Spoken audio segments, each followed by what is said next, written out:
జోగులాంబ గద్వాల జిల్లాలో ఇసుక మాఫియా రెచ్చిపోతుంది. పోలీసుల కనుసన్నల్లోనే ఇసుక దందా యథేచ్ఛగా సాగుతుంది. ఇసుక తరలింపు కోసం ఎస్ఐ, సిఐ ఉన్నతాధికారులు మామూళ్లు వసూలు చేస్తున్నారని ఆరోపించారు.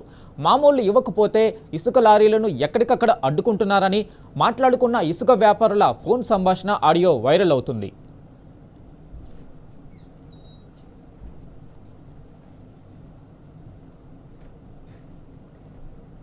నా బండ్ల నెంబర్లు పెడతాడు, ఫోన్ మెసేజ్లు పెడతాడు. వాళ్ళు ఇప్పుడు నేను డబ్బులు కట్టుకున్నాను, డిపార్ట్మెంట్ లో డబ్బులు కట్టుకున్నాను, ఎత్తుకొచ్చుకున్నా. నువ్వు కట్టి కొట్టుకో, నువ్వు ఎందుకు మెసేజ్లు పెడుతున్నావు నాకు అర్థం. అరే నేమో నా మీదకి ప్రతిసారి మీరు ఎందుకు వస్తున్నారు నాకు అర్థం కాదు. నా మీదకే ఊకుండా కొద్దిగా ఇది ఆగదు.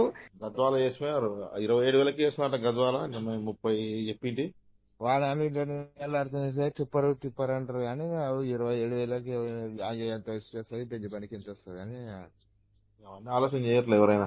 ఇప్పుడు ఆడ ఎంత నింపుతారు ఉసుకాడ? ఆయన 12,000కి నింపుతున్నారన్న. నీకు నింపి పంపి అంటే నింపి పంపిస్తాను నేను. రోజు 1-2 కానీ నింపి పంపిస్తాను. మరి ఇప్పుడు ఆడ గద్వాల ఎవరు కట్టాలి? గద్వాలనా ఫస్ట్ 400 గద్వాల డబ్బులు కట్టించుకోరు నేను. ఎట్లా? ఫస్ట్ ఎమ్మెల్యే సార్ పర్మిషన్ తీసుకోవాలి. ఇప్పుడు మీకు ఇచ్చినారా మీ బండ్లకు? మా ఊరు నా కొడుకులు ఇంకా లేరా?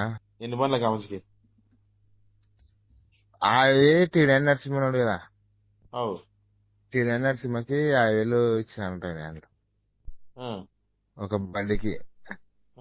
మళ్ళా పోలీసులకు డబ్బులే అలా కట్టి మళ్ళా తిప్పుతున్నారంట బండ్లు. వాళ్ళకి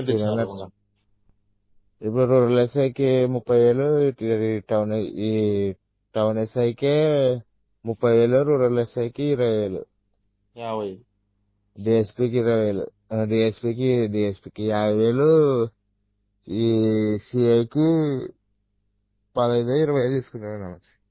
50,15,000 మళ్ళీ ఎక్కువ అవుతుంది.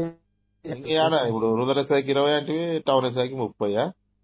50 టీ9 నరసింహకి 50, డిఎస్పీకి 50, 1,50,000, సిఐకి 20, 1,70,000. 1,70,000.